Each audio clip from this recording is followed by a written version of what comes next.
ನಮಸ್ಕಾರ ಎಲ್ಲರೂ ಹೆಂಗಿದ್ರಿ. ನಾವಂಕರು ಮಸ್ತ್ ಅದಿ ನೋಡ್ರಿ.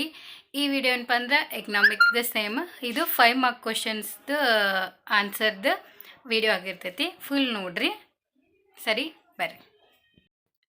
ಮೊದಲೇ ಕ್ವಶನ್ ಏನಪ್ಪ ಅಂದ್ರೆ HDI ಅನ್ನು ವಿವರಿಸಿ ಅಂತಂದು ಕೊಟ್ಟಾರ.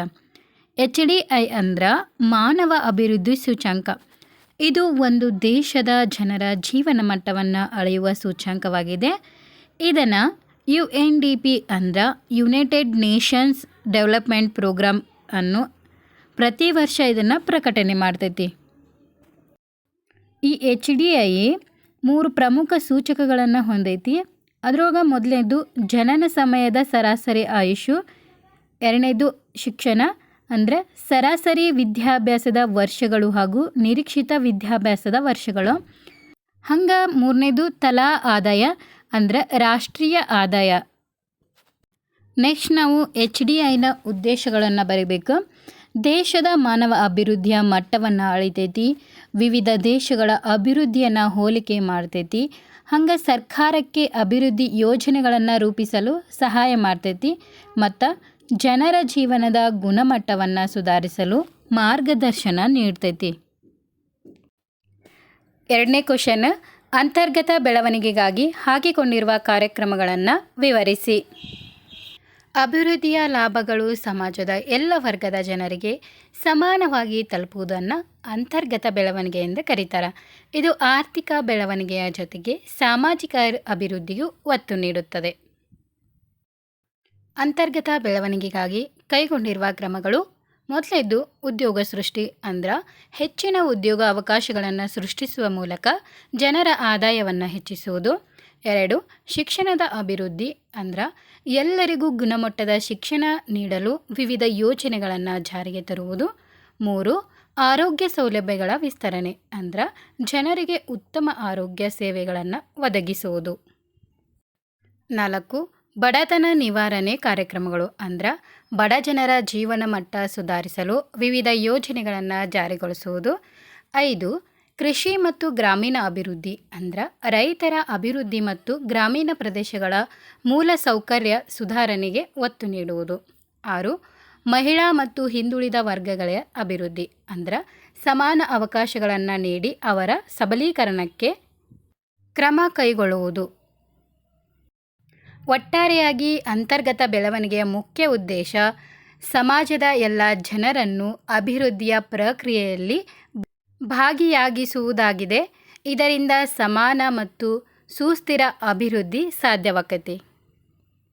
ಒಟ್ಟಾರೆಯಾಗಿ ಈ ಅಂತರ್ಗತ ಬೆಳವಣಿಗೆ ಕ್ರಮಗಳು ಏನಪ್ಪ ಅಂದ್ರೆ ಅಭಿವೃದ್ಧಿಯ ಲಾಭ ಸಮಾಜದ ಎಲ್ಲ ಜನರಿಗೂ ತಲುಪಬೇಕು. ಇದನ್ನೇ ಅಂತರ್ಗತ ಬೆಳವಣಿಗೆ ಅಂತಾರೆ. ಇದಕ್ಕಾಗಿ ಉದ್ಯೋಗ ಸೃಷ್ಟಿಸುವುದು, ಶಿಕ್ಷಣ ಮತ್ತು ಆರೋಗ್ಯ ಅಭಿವೃದ್ಧಿ ಮಾಡುವುದು, ಬಡತನ ನಿವಾರಣೆ, ಮಹಿಳಾ ಮತ್ತು ಗ್ರಾಮೀಣ ಅಭಿವೃದ್ಧಿ ಮುಂತಾದ ಕ್ರಮಗಳನ್ನು ಕೈಗೊಳ್ಳಲಾಗುತ್ತದೆ. ಅಂದರೆ ಎಲ್ಲರನ್ನೂ ಒಳಗೊಂಡ ಅಭಿವೃದ್ಧಿಯೇ ಅಂತರ್ಗತ ಬೆಳವಣಿಗೆ. ಮೂರನೇ ಕ್ವಶನ್, 1991ರ ಆರ್ಥಿಕ ಸುಧಾರಣೆಗಳನ್ನು ವಿವರಿಸಿ. 1991ರಲ್ಲಿ ಭಾರತವು ತೀವ್ರ ಆರ್ಥಿಕ ಬಿಕ್ಕಟ್ಟನ್ನು ಎದುರಿಸಿತ್ತು. ಇದನ್ನು ಪರಿಹರಿಸಲು ಭಾರತ ಸರ್ಕಾರವು ಹೊಸ ಆರ್ಥಿಕ ನೀತಿಯನ್ನು ಜಾರಿಗೆ ತಂದಿತ್ತು. ಈ ಸುಧಾರಣೆಗಳನ್ನು LPG ಸುಧಾರಣೆಗಳು ಎಂದು ಕರೀತಾರೆ. 1991ರ ಆರ್ಥಿಕ ಸುಧಾರಣೆಗಳ ಪ್ರಮುಖ ಅಂಶಗಳನ್ನು ನೋಡೋಣ. ಮೊದಲನೇದು ಉದಾರೀಕರಣ ಅಂದ್ರೆ ಸರ್ಕಾರದ ನಿಯಂತ್ರಣಗಳನ್ನು ಕಡಿಮೆ ಮಾಡ್ಲಕ್ಕೈತಿ, ಕೈಗಾರಿಕೆಗಳಿಗೆ ಸ್ವತಂತ್ರ ನೀಡ್ಲಕ್ಕೈತಿ, ಹಂಗೆ ಪರವಾನಗಿ ವ್ಯವಸ್ಥೆಯನ್ನು ಕಡಿಮೆ ಮಾಡ್ಲಕ್ಕೈತಿ.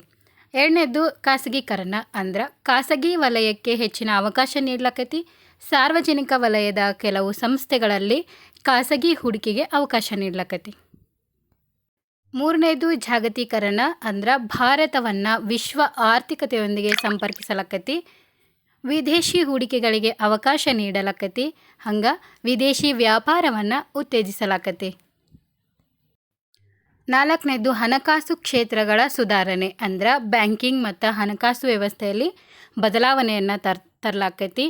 5ನೇದು ತೆರಿಗೆ ಮತ್ತು ವಾಣಿಜ್ಯ ಸುಧಾರಣೆ ಅಂದ್ರೆ ತೆರಿಗೆ ವ್ಯವಸ್ಥೆಯನ್ನು ಸರಳಗೊಳಿಸಲಾಯಿತು, ಹಂಗೆ ಆಮದು ರಫ್ತು ನೀತಿಗಳಲ್ಲಿ ಬದಲಾವಣೆ ಮಾಡಲಾಯಿತು.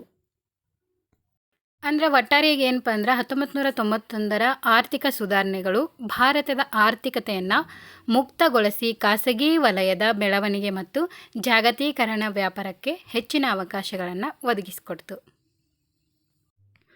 ಒಟ್ಟಾರೆಯಾಗಿ ಏನಪ್ಪ ಅಂದ್ರೆ 1991ರಲ್ಲಿ ಭಾರತದ ಆರ್ಥಿಕ ಬಿಕ್ಕಟ್ಟನ್ನು ಎದುರಿಸ್ತಿತ್ತು. ಅದನ್ನು ಪರಿಹರಿಸಲು ಸರ್ಕಾರ ಹೊಸ ಆರ್ಥಿಕ ನೀತಿಯನ್ನು ಜಾರಿಗೆ ತಂತು. ಅವು ಏನೇನಪ್ಪ ಅಂದ್ರೆ LPG ಅಂದ್ರೆ ಉದಾರೀಕರಣ, ಖಾಸಗೀಕರಣ, ಜಾಗತೀಕರಣ.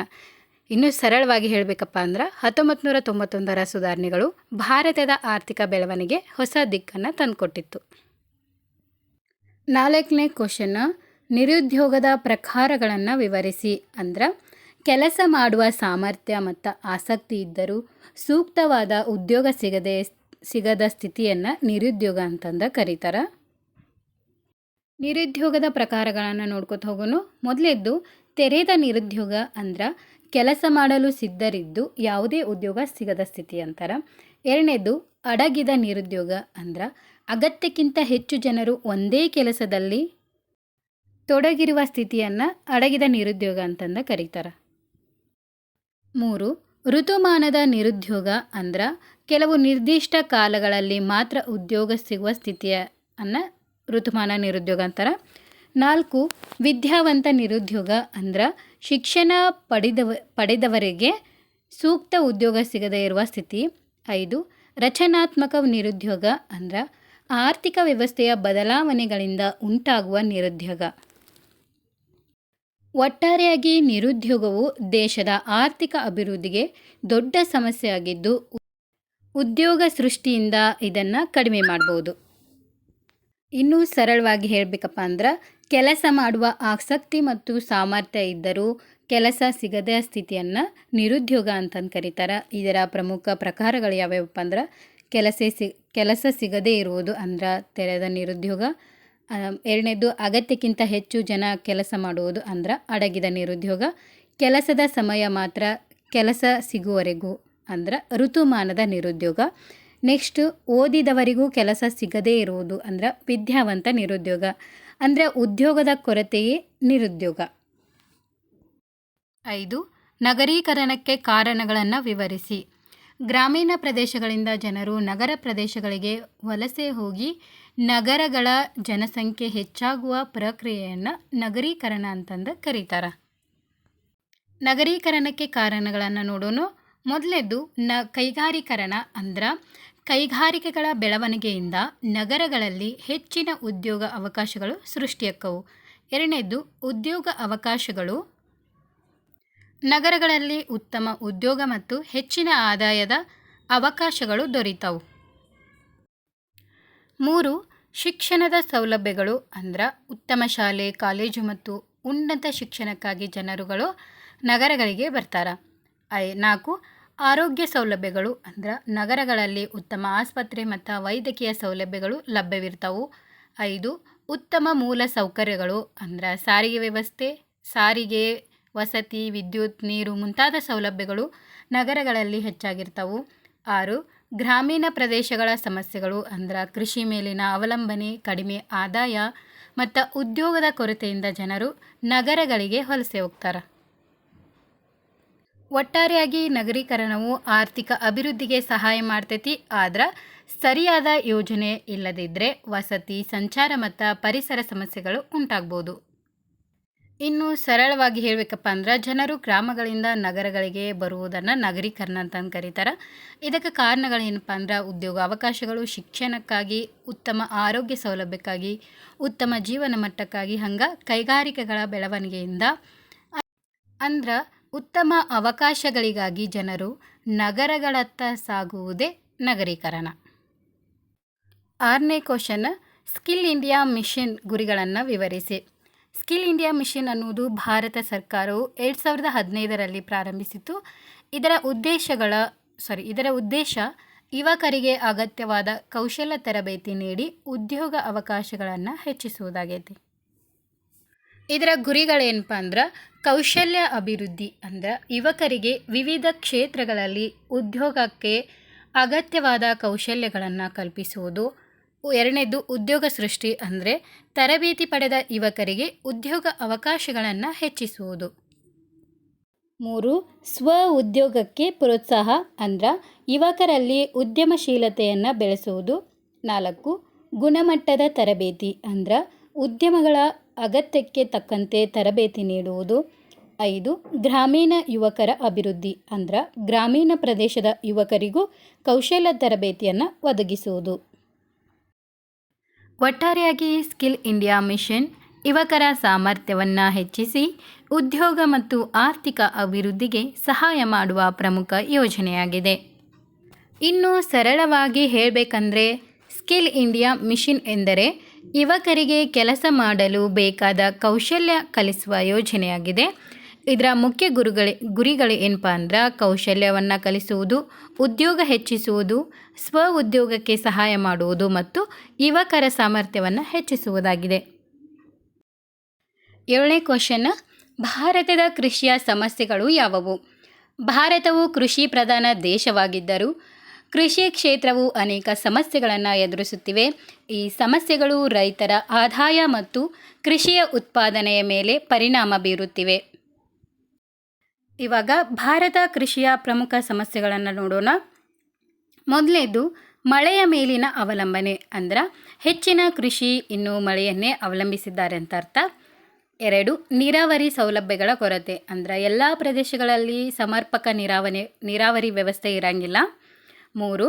ಸಣ್ಣ ಮತ್ತು ಚದುರಿನ ಜಮೀನುಗಳು ಅಂದ್ರೆ ಹೆಚ್ಚಿನ ರೈತರು ಸಣ್ಣ ಪ್ರಮಾಣದ ಜಮೀನನ್ನು ಹೊಂದಿದ್ದಾರೆ. 4. ಆಧುನಿಕ ತಂತ್ರಜ್ಞಾನದ ಕೊರತೆ ಅಂದ್ರೆ ಸುಧಾರಿತ ಯಂತ್ರೋಪಕರಣ ಮತ್ತು ತಂತ್ರಜ್ಞಾನದ ಬಳಕೆ ಕಡಿಮೆ ಇರ್ತೈತಿ. ಹಂಗೆ 5ನೇದು ಸಾಲದ ಸಮಸ್ಯೆ ಅಂದ್ರೆ ರೈತರ ಸಾಲದ ಹೊರೆ ಮತ್ತು ಆರ್ಥಿಕ ಸಂಕಷ್ಟವನ್ನು ಎದುರಿಸ್ತಾರೆ. 6ನೇದು ಮಾರುಕಟ್ಟೆ ಮತ್ತು ಬೆಲೆ ಸಮಸ್ಯೆ ಅಂದ್ರೆ ಕೃಷಿ ಉತ್ಪನ್ನಗಳಿಗೆ ಸರಿಯಾದ ಬೆಲೆ ಸಿಗುವುದಿಲ್ಲ. ಒಟ್ಟಾರೆಯಾಗಿ ಈ ಸಮಸ್ಯೆಗಳನ್ನು ಪರಿಹರಿಸಲು ನೀರಾವರಿ ಅಭಿವೃದ್ಧಿ, ಆಧುನಿಕ ತಂತ್ರಜ್ಞಾನ, ಸಾಲದ ಸೌಲಭ್ಯ ಮತ್ತು ರೈತರಿಗೆ ನ್ಯಾಯಯುತ ಬೆಲೆ ನೀಡುವ ಅಗತ್ಯವಿದೆ. ಇನ್ನು ಸರಳವಾಗಿ ಹೇಳಬೇಕಪ್ಪ ಅಂದ್ರೆ ಭಾರತದ ಕೃಷಿ ಹಲವಾರು ಸಮಸ್ಯೆಗಳನ್ನು ಎದುರಿಸಕತ್ತೈತಿ. ಅವಕ್ಕೆ ಮುಖ್ಯ ಸಮಸ್ಯೆಗಳು ಯಾವ್ಯಾವಪ್ಪ ಅಂದ್ರೆ ಮಳೆಯ ಮೇಲಿನ ಅವಲಂಬನೆ, ನೀರಾವರಿಯ ಕೊರತೆ, ಸಣ್ಣ ಜಮೀನುಗಳು, ಆಧುನಿಕ ತಂತ್ರಜ್ಞಾನದ ಕೊರತೆ, ಸಾಲದ ವ್ಯವಸ್ಥೆ ಮತ್ತು ಕೃಷಿ ಉತ್ಪನ್ನಗಳಿಗೆ ಸರಿಯಾದ ಬೆಲೆ ಸಿಗದೇ ಇರುವುದು. ಈ ಎಲ್ಲ ಸಮಸ್ಯೆಗಳನ್ನು ಪರಿಹರಿಸಿದರೆ ಕೃಷಿ ಕ್ಷೇತ್ರ ಇನ್ನಷ್ಟು ಅಭಿವೃದ್ಧಿಯಾಗುತ್ತದೆ.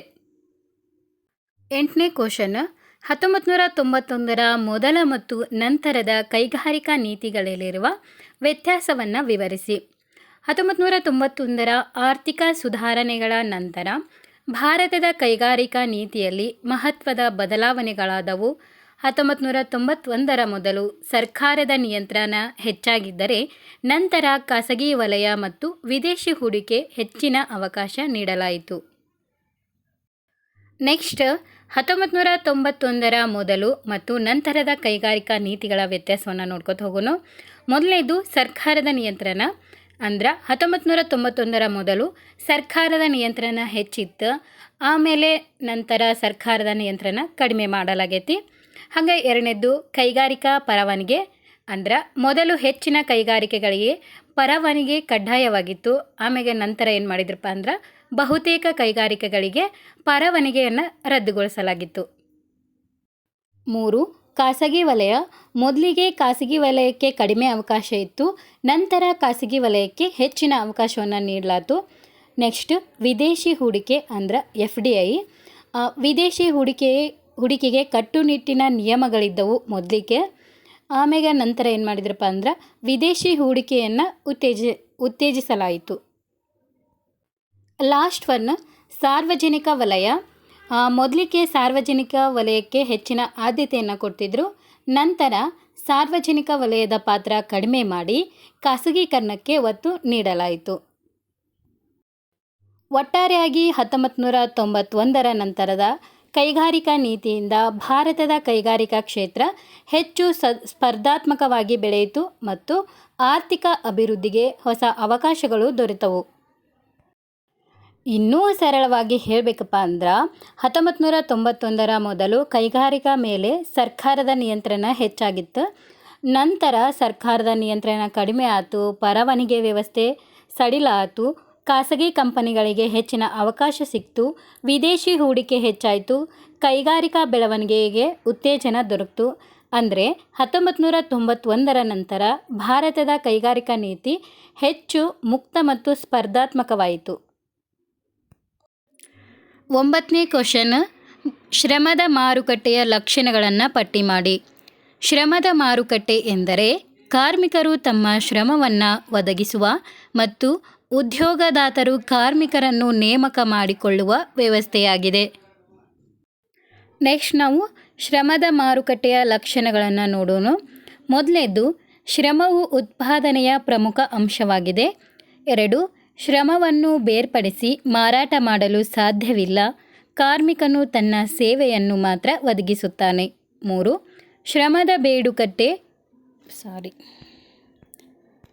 ಶ್ರಮದ ಬೇಡಿಕೆ ಉತ್ಪನ್ನಗಳ ಬೇಡಿಕೆಯನ್ನು ಅವಲಂಬಿಸಿದೆ. 4, ವೇತನವು ಶ್ರಮದ ಪ್ರತಿಫಲವಾಗಿದೆ. 5, ಶ್ರಮದ ಚಲನಶೀಲತೆ ಸೀಮಿತವಾಗಿದೆ. 6, ಕೌಶಲ್ಯ, ಶಿಕ್ಷಣ ಮತ್ತು ಅನುಭವದ ಆಧಾರದ ಮೇಲೆ ವೇತನದಲ್ಲಿ ವ್ಯತ್ಯಾಸ ಕಂಡುಬರುತ್ತದೆ. 7, ಶ್ರಮದ ಮಾರುಕಟ್ಟೆಯಲ್ಲಿ ಸರ್ಕಾರದ ನಿಯಮಗಳು ಮತ್ತು ಕಾರ್ಮಿಕ ಕಾನೂನುಗಳ ಪ್ರಭಾವ ಇರುತ್ತದೆ. ಒಟ್ಟಾರೆಯಾಗಿ ಹೇಳಬೇಕಪ್ಪ ಅಂದ್ರೆ ಶ್ರಮದ ಮಾರುಕಟ್ಟೆ ಎಂದರೆ ಕಾರ್ಮಿಕ ಮತ್ತು ಉದ್ಯೋಗದಾತರು ಸೇರುವ ಸ್ಥಳ. ಇನ್ನೂ ಸರಳವಾಗಿ ಹೇಳಬೇಕಪ್ಪ ಅಂದ್ರೆ ಶ್ರಮದ ಮಾರುಕಟ್ಟೆ ಎಂದರೆ ಕಾರ್ಮಿಕರು ಮತ್ತು ಉದ್ಯೋಗದಾತರು ಸೇರುವ ಸ್ಥಳವಾಗಿದ್ದು, ಇದರ ಮುಖ್ಯ ಲಕ್ಷಣಗಳು ಏನಪ್ಪ ಅಂದ್ರೆ ಶ್ರಮದ ಉತ್ಪಾದನೆಯು ಪ್ರಮುಖ ಅಂಶ ಆಗೈತಿ, ಕಾರ್ಮಿಕರು ತನ್ನ ಸೇವೆಯನ್ನು ಮಾತ್ರ ಮಾರ್ತಾರ, ಹಂಗೆ ವೇತನವು ಶ್ರಮದ ಪ್ರತಿಫಲವಾಗಿರ್ತೈತಿ, ಶ್ರಮದ ಬೇಡಿಕೆ ಉತ್ಪನ್ನಗಳ ಬೇಡಿಕೆಯನ್ನು ಅವಲಂಬಿಸಿದೆ ಮತ್ತು ಕೌಶಲ್ಯ ಮತ್ತು ಅನುಭವದ ಆಧಾರದ ಮೇಲೆ ವೇತನ ಬದಲಾಕೈತಿ. ಅಂದರೆ ಶ್ರಮದ ಮಾರುಕಟ್ಟೆಯು ಕಾರ್ಮಿಕರು ಮತ್ತು ಉದ್ಯೋಗದಾತರನ್ನು ಸಂಪರ್ಕಿಸುವ ವ್ಯವಸ್ಥೆಯಾಗಿದೆ. 10ನೇ ಕ್ವಶನ್, ಶ್ರಮದ ಮಾರುಕಟ್ಟೆಯಲ್ಲಾದ ಸುಧಾರಣೆಗಳನ್ನು ವಿವರಿಸಿ. ನೋಡ್ರಿ, ವಿಡಿಯೋ ಭಾಳ ಲೆಂತಿ ಐತಂತಂದು ಭಾಳ ಬೇಜಾರು ಮಾಡ್ಕೋಬೇಡ್ರಿ. ಯಾಕಂದ್ರೆ 5 ಮಾರ್ಕ್ಸ್ ಕ್ವಶನ್ ಆನ್ಸರ್ ಎಲ್ಲ ಒಂದು ವಿಡಿಯೋದಾಗ ಮುಗಿಸ್ಬೇಕಂತಂದು ಎಲ್ಲ ಹೇಳಾಕತ್ತೀನಿ. ಸೊ ಬೇಜಾರು ಮಾಡ್ಕೊಲಾರ್ದ ಪೂರ್ತಿ ವಿಡಿಯೋ ನೋಡ್ರಿ. ಶ್ರಮದ ಮಾರುಕಟ್ಟೆಯಲ್ಲಿ ಉದ್ಯೋಗ ಅವಕಾಶಗಳನ್ನು ಹೆಚ್ಚಿಸಲು, ಕಾರ್ಮಿಕರ ಹಕ್ಕುಗಳನ್ನು ರಕ್ಷಿಸಲು ಮತ್ತು ಕಾರ್ಮಿಕರ ಉತ್ಪಾದಕತೆಯನ್ನು ಸುಧಾರಿಸಲು ಸರ್ಕಾರ ಹಲವು ಸುಧಾರಣೆಗಳನ್ನು ಕೈಗೊಂಡಿದೆ. ಇವಾಗ ನಾವು ಶ್ರಮದ ಮಾರುಕಟ್ಟೆಯ ಪ್ರಮುಖ ಸುಧಾರಣೆಗಳನ್ನು ನೋಡ್ಕೊತ ಹೋಗೋಣ. ಮೊದಲನೇದು, ಕಾರ್ಮಿಕ ಕಾನೂನುಗಳ ಸರಳೀಕರಣ. ಅಂದ್ರೆ ಹಲವು ಕಾರ್ಮಿಕರ ಕಾನೂನುಗಳನ್ನು ಒಗ್ಗೂಡಿಸಿ ಸರಳಗೊಳಿಸುವುದಾಗಿದೆ. 2, ಕೌಶಲ್ಯ ಅಭಿವೃದ್ಧಿ. ಅಂದ್ರೆ ಕಾರ್ಮಿಕರಿಗೆ ಉದ್ಯೋಗಕ್ಕೆ ಅಗತ್ಯವಾದ ಕೌಶಲ್ಯ ತರಬೇತಿಯನ್ನು ನೀಡುವುದು. 3, ಉದ್ಯೋಗ ಸೃಷ್ಟಿಗೆ ಉತ್ತೇಜನ. ಅಂದ್ರೆ ಕೈಗಾರಿಕಾ ಮತ್ತು ಸೇವಾ ಕ್ಷೇತ್ರಗಳಲ್ಲಿ ಹೊಸ ಉದ್ಯೋಗಗಳನ್ನು ಸೃಷ್ಟಿಸಲು ಕ್ರಮ ಕೈಗೊಳ್ಳಲಾಗಿದೆ. 4, ಸಾಮಾಜಿಕ ಭದ್ರತೆ. ಅಂದ್ರೆ ಕಾರ್ಮಿಕರಿಗೆ ವಿಮೆ, ಪಿಂಚಣಿ ಮತ್ತು ಇತರ ಭದ್ರತಾ ಸೌಲಭ್ಯಗಳನ್ನು ಒದಗಿಸುವುದು. 5ನೇದು, ಮಹಿಳಾ ಕಾರ್ಮಿಕರ ಉತ್ತೇಜನ. ಅಂದ್ರೆ ಮಹಿಳೆಯರಿಗೆ ಉದ್ಯೋಗದಲ್ಲಿ ಹೆಚ್ಚಿನ ಅವಕಾಶಗಳನ್ನು ನೀಡಲು ಕ್ರಮಗಳನ್ನು ಕೈಗೊಳ್ಳಲಾಗಿದೆ. 6, ಕಾರ್ಮಿಕರ ಉತ್ಪಾದಕತೆ ಹೆಚ್ಚಿಸುವುದು. ಅಂದ್ರೆ ತರಬೇತಿ ಮತ್ತು ತಂತ್ರಜ್ಞಾನದ ಬಳಕೆಗಳ ಮೂಲಕ ಉತ್ಪಾದಕತೆಯನ್ನು ಸುಧಾರಿಸುವುದು. ಒಟ್ಟಾರೆಯಾಗಿ ಹೇಳಬೇಕಪ್ಪ ಅಂದ್ರೆ ಶ್ರಮದ ಮಾರುಕಟ್ಟೆಯ ಸುಧಾರಣೆಗಳು ಉದ್ಯೋಗ ಹೆಚ್ಚಿಸಲು ಮತ್ತು ಕಾರ್ಮಿಕರ ಜೀವನ ಮಟ್ಟ ಸುಧಾರಿಸಲು ಸಹಾಯ ಮಾಡ್ತೈತಿ. ಇನ್ನೂ ಸರಳವಾಗಿ ಹೇಳಬೇಕಪ್ಪ ಅಂದ್ರೆ ಶ್ರಮದ ಮಾರುಕಟ್ಟೆಯಲ್ಲಿ ಕಾರ್ಮಿಕರ ಅಭಿವೃದ್ಧಿಗಾಗಿ ಹಲವು ಬದಲಾವಣೆಗಳನ್ನು ಮಾಡ್ಯಾರ. ಅವು ಏನೇನಪ್ಪ ಅಂದ್ರೆ ಕಾರ್ಮಿಕ ಕಾನೂನುಗಳನ್ನು ಸರಳಗೊಳಿಸುವುದು, ಕೌಶಲ್ಯ ತರಬೇತಿ ನೀಡುವುದು, ಉದ್ಯೋಗ ಅವಕಾಶಗಳನ್ನು ಹೆಚ್ಚಿಸುವುದು, ಸಾಮಾಜಿಕ ಭದ್ರತೆಯನ್ನು ನೀಡುವುದು, ಹಂಗೆ ಮಹಿಳೆಯರಿಗೆ ಉದ್ಯೋಗ ಅವಕಾಶಗಳನ್ನು ಹೆಚ್ಚಿಸುವುದು. ಇವುಗಳಿಂದ ಕಾರ್ಮಿಕರ ಸಾಮರ್ಥ್ಯ ಮತ್ತು ಜೀವನ ಮಟ್ಟ ಸುಧಾರಣೆ ಆಕತಿ. ನೆಕ್ಸ್ಟ್ 11ನೇ ಕ್ವಶನ್, ಭಾರತದಲ್ಲಿನ ಮೂಲಭೂತ ಸೌಕರ್ಯಗಳ ಬಗ್ಗೆ ಚರ್ಚಿಸಿ. ಮೂಲಭೂತ ಸೌಕರ್ಯಗಳು ಎಂದರೆ ದೇಶದ ಆರ್ಥಿಕತೆ ಮತ್ತು ಸಾಮಾಜಿಕ ಅಭಿವೃದ್ಧಿಗೆ ಅಗತ್ಯವಾದ ಮೂಲ ವ್ಯವಸ್ಥೆಗಳು. ಇವು ಉತ್ಪಾದನೆ, ವ್ಯಾಪಾರ ಮತ್ತು ಜನರ ಜೀವನ ಮಟ್ಟ ಸುಧಾರಣೆಗೆ ಸಹಾಯ ಮಾಡ್ತೈತಿ. ಭಾರತದಲ್ಲಿನ ಪ್ರಮುಖ ಮೂಲಭೂತ ಸೌಕರ್ಯಗಳನ್ನು ನೋಡೋಣ. ಸಾರಿಗೆ ಸೌಕರ್ಯ ಅಂದ್ರೆ ರಸ್ತೆ, ರೈಲು, ವಿಮಾನ ಮತ್ತು ಜಲ ಸಾರಿಗೆಗೆ ವ್ಯವಸ್ಥೆಗಳು ದೇಶದ ಸಂಪರ್ಕವನ್ನು ಹೆಚ್ಚಿಸ್ತೈತಿ. ಹಂಗೆ ಇಂಧನ ಸೌಕರ್ಯ, ವಿದ್ಯುತ್ತು, ಕಲ್ಲಿದ್ದಲು, ತೈಲ ಮತ್ತು ನೈಸರ್ಗಿಕ ಅನಿಲಗಳು ಕೈಗಾರಿಕೆಗಳ ಅಭಿವೃದ್ಧಿಗೆ ಅಗತ್ಯ. ಮೂರನೇದ್ದು ಸಂವಹನ ಸೌಕರ್ಯ ಅಂದ್ರೆ ದೂರವಾಣಿ, ಇಂಟರ್ನೆಟ್ ಮತ್ತು ಮಾಹಿತಿ ತಂತ್ರಜ್ಞಾನ ಸೇವೆಗಳು ಸಂಪರ್ಕಗಳನ್ನು ಸುಲಭಗೊಳಿಸ್ತವು. 4 ನೀರಾವರಿ ಮತ್ತು ಜಲ ಸಂಪನ್ಮೂಲಗಳು ಅಂದ್ರೆ ಕೃಷಿ ಅಭಿವೃದ್ಧಿಗೆ ನೀರಾವರಿ ಸೌಲಭ್ಯಗಳು ಮುಖ್ಯ. 5 ಆರೋಗ್ಯ ಮತ್ತು ಶಿಕ್ಷಣ ಸೌಕರ್ಯಗಳು ಅಂದ್ರೆ ಆಸ್ಪತ್ರೆಗಳು, ಶಾಲೆಗಳು ಮತ್ತು ಕಾಲೇಜುಗಳು ಮಾನವ ಸಂಪನ್ಮೂಲಗಳ ಅಭಿವೃದ್ಧಿಗೆ ಸಹಾಯ ಮಾಡುತ್ತವೆ. ಒಟ್ಟಾರೆಯಾಗಿ ಮೂಲಭೂತ ಸೌಕರ್ಯಗಳ ಅಭಿವೃದ್ಧಿಯು ಆರ್ಥಿಕ ಬೆಳವಣಿಗೆಗೆ ಅಗತ್ಯವಾಗಿದೆ. ಉತ್ತಮ ಮೂಲಭೂತ ಸೌಕರ್ಯಗಳು ದೇಶದ ಒಟ್ಟಾರೆ ಅಭಿವೃದ್ಧಿಗೆ ಸಹಕಾರಿಯಾಗುತ್ತವೆ. ಇನ್ನು ಸರಳವಾಗಿ ಹೇಳಬೇಕಂದ್ರೆ ಒಂದು ದೇಶದ ಅಭಿವೃದ್ಧಿಗೆ ಬೇಕಾದ ಮೂಲ ವ್ಯವಸ್ಥೆಗಳನ್ನೇ ಮೂಲಭೂತ ಸೌಕರ್ಯಗಳಂತಾರ. ಮುಖ್ಯವಾಗಿ ರಸ್ತೆ ಮತ್ತು ಸಾರಿಗೆ, ವಿದ್ಯುತ್ ಮತ್ತು ಇಂಧನ, ಇಂಟರ್ನೆಟ್ ಮತ್ತು ಸಂವಹನ, ನೀರಾವರಿ, ಶಿಕ್ಷಣ ಮತ್ತು ಆರೋಗ್ಯ ಇವು ಉತ್ತಮವಾಗಿದ್ದರೆ ದೇಶದ ಆರ್ಥಿಕ ಬೆಳವಣಿಗೆ ವೇಗವಾಗಿ ನಡೆಯುತ್ತದೆ ಅಂತ ಹೇಳ್ಬೋದು. 12 ಭಾರತದ ವಿದೇಶಿ ವ್ಯಾಪಾರದ ನೀತಿಯನ್ನು ವಿವರಿಸಿ ಅಂದ್ರೆ ಉದ್ದೇಶಗಳು ಮತ್ತು ಹೊಸ ಸ್ಕೀಮ್ ಬಗ್ಗೆ ವಿವರಣೆ ಮಾಡಬೇಕು.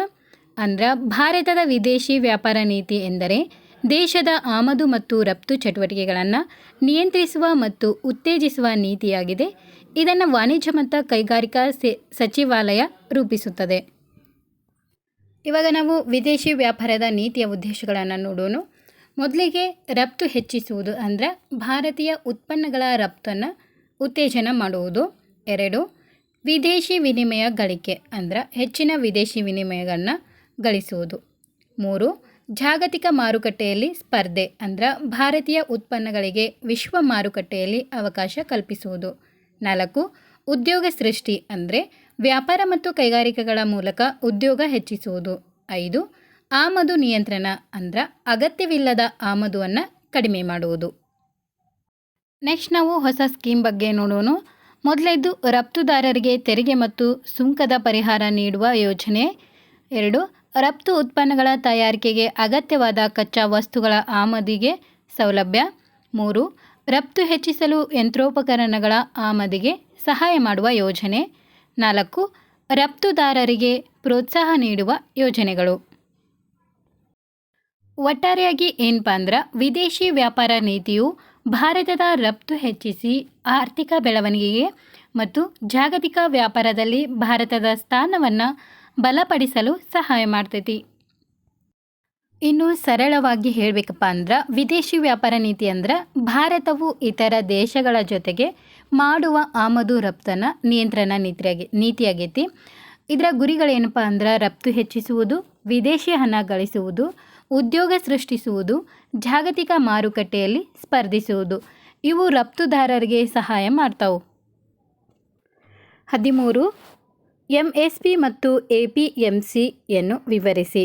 ಅಂದ್ರೆ ಭಾರತದ ಕೃಷಿ ಕ್ಷೇತ್ರದಲ್ಲಿ ರೈತರ ಹಿತಾಸಕ್ತಿಯನ್ನು ರಕ್ಷಿಸಲು ಸರ್ಕಾರವು MSP ಮತ್ತು APMC ವ್ಯವಸ್ಥೆಗಳನ್ನು ಜಾರಿಗೆ ತಂದಿದೆ. ಮೊದಲಿಗೆ MSPಯನ್ನು ನೋಡೋಣ. ಅಂದ್ರೆ ಕನಿಷ್ಠ ಬೆಂಬಲ ನೀತಿ. MSP ಎಂದರೆ ಸರ್ಕಾರವು ರೈತರಿಗೆ ಅವರ ಕೃಷಿಯ ಉತ್ಪನ್ನಗಳಿಗೆ ಖಾತರಿಪಡಿಸುವ ಕನಿಷ್ಠ ಬೆಲೆ ಕುಸಿತದಿಂದ ರೈತರನ್ನು ರಕ್ಷಿಸುವುದು ಇದರ ಉದ್ದೇಶವಾಗಿದೆ. MSPಯನ್ನು ಕೃಷಿ ವೆಚ್ಚ ಮತ್ತು ಬೆಲೆ ಆಯೋಗ ಶಿಫಾರಸಿನ ಆಧಾರದ ಮೇಲೆ ಸರ್ಕಾರ ನಿಗದಿಪಡಿಸುತ್ತದೆ ಮತ್ತು ಇದು ರೈತರಿಗೆ ಆದಾಯದ ಭದ್ರತೆಯನ್ನು ನೀಡುತ್ತದೆ. ನೆಕ್ಸ್ಟ್ APMCಯನ್ನು ನೋಡೋಣ. APMC ಎಂದರೆ ಕೃಷಿ ಉತ್ಪನ್ನ ಮಾರುಕಟ್ಟೆ ಸಮಿತಿ ಎಂದರ್ಥ. ರೈತರು ತಮ್ಮ ಉತ್ಪಾದನೆಗಳನ್ನು ನಿಯಂತ್ರಿತ ಮಾರುಕಟ್ಟೆಗಳಲ್ಲಿ ಮಾರಾಟ ಮಾಡಲು ಸಹಾಯ ಮಾಡುತ್ತದೆ. ಮಧ್ಯವರ್ತಿಗಳ ಶೋಷಣೆಯನ್ನು ಕಡಿಮೆ ಮಾಡುವುದು ಇದರ ಉದ್ದೇಶವಾಗಿದೆ. ರೈತರಿಗೆ ನ್ಯಾಯಯುತ ಬೆಲೆ ದೊರೆಯಲು ಸಹಕಾರಿಯಾಗುತ್ತದೆ. ಒಟ್ಟಾರೆಯಾಗಿ ಹೇಳಬೇಕಪ್ಪ ಅಂದ್ರೆ MSP ಮತ್ತು APMC ವ್ಯವಸ್ಥೆಗಳು ರೈತರ ಆದಾಯ ರಕ್ಷಣೆ ಮತ್ತು ಕೃಷಿ ಮಾರುಕಟ್ಟೆಯ ಸುಧಾರಣೆಗಳಲ್ಲಿ ಪ್ರಮುಖ ಪಾತ್ರವನ್ನು ವಹಿಸ್ತವೆ. ಇನ್ನೂ ಸರಳವಾಗಿ ಹೇಳಬೇಕಪ್ಪ ಅಂದ್ರೆ MSP ಅಂದ್ರೆ ಸರ್ಕಾರ ರೈತರಿಗೆ ನೀಡುವ ಕನಿಷ್ಠ ಉಚಿತ ಬೆಲೆ. APMC ಅಂದ್ರೆ ರೈತರು ತಮ್ಮ ಬೆಳೆಗಳನ್ನು ಮಾರಾಟ ಮಾಡುವ ನಿಯಂತ್ರಿತ ಮಾರುಕಟ್ಟೆ ವ್ಯವಸ್ಥೆ. ಹಂಗೆ MSP ರೈತರಿಗೆ ಬೆಲೆ ಭದ್ರತೆ ನೀಡಿದರೆ APMC ರೈತರಿಗೆ ಸರಿಯಾದ ಮಾರುಕಟ್ಟೆಯನ್ನು ಒದಗಿಸುತ್ತದೆ. ನೆಕ್ಸ್ಟು ಮಿಶ್ರ ಆರ್ಥಿಕತೆಯ ಲಕ್ಷಣಗಳನ್ನು ವಿವರಿಸಿ.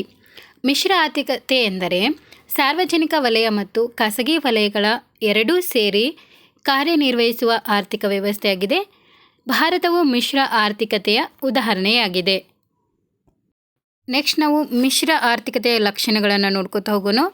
ಮೊದಲನೇದು ಸಾರ್ವಜನಿಕ ಮತ್ತು ಖಾಸಗಿ ವಲಯದ ಸಹಬಾಳ್ವೆ. ಅಂದ್ರೆ ಸರ್ಕಾರ ಮತ್ತು ಖಾಸಗಿ ಸಂಸ್ಥೆಗಳು ಆರ್ಥಿಕ ಚಟುವಟಿಕೆಗಳಲ್ಲಿ ಭಾಗವಹಿಸುತ್ತವೆ.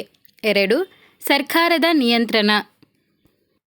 ಅಂದ್ರೆ ಸರ್ಕಾರವು ಆರ್ಥಿಕ ಚಟುವಟಿಕೆಗಳನ್ನು ನಿಯಂತ್ರಿಸಿ ಮಾರ್ಗದರ್ಶನ ನೀಡುತ್ತದೆ. 3 ಖಾಸಗಿ ಉದ್ಯಮಕ್ಕೆ ಅವಕಾಶ.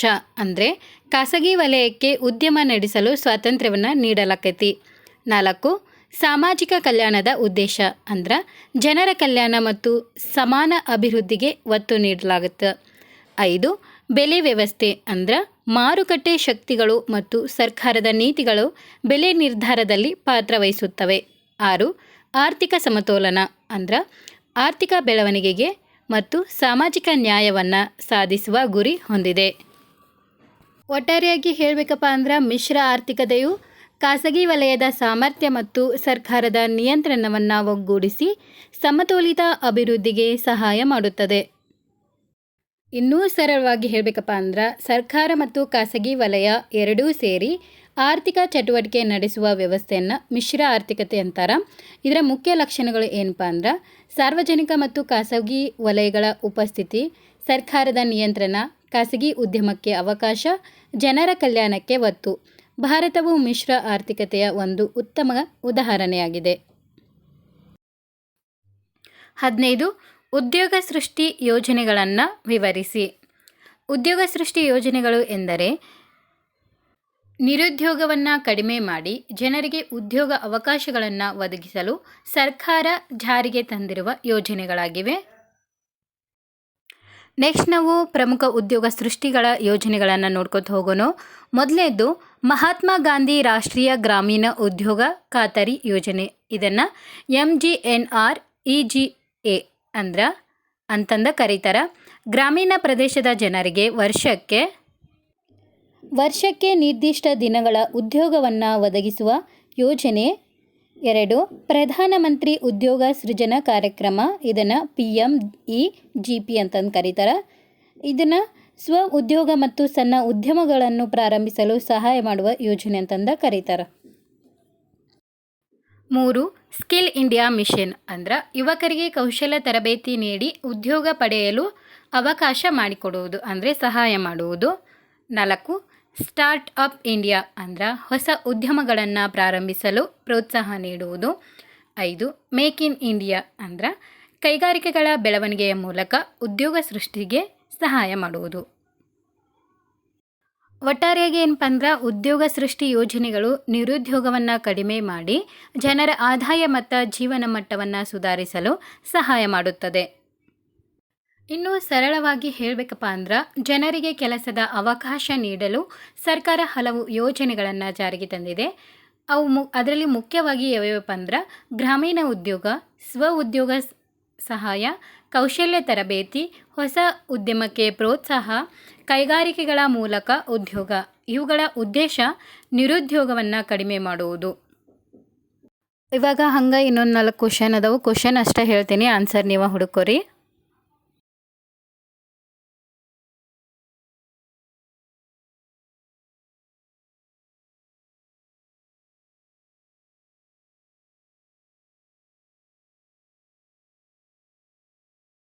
ಇದರೊಳಗೆ ಎಲ್ಲದ್ರಾಗೂ ಮೋಸ್ಟ್ ಇಂಪಾರ್ಟೆಂಟ್ ಕ್ವಶನ್ ಯಾವಂತಂದು ಇನ್ನೊಮ್ಮೆ ಹೇಳ್ತೀನಿ.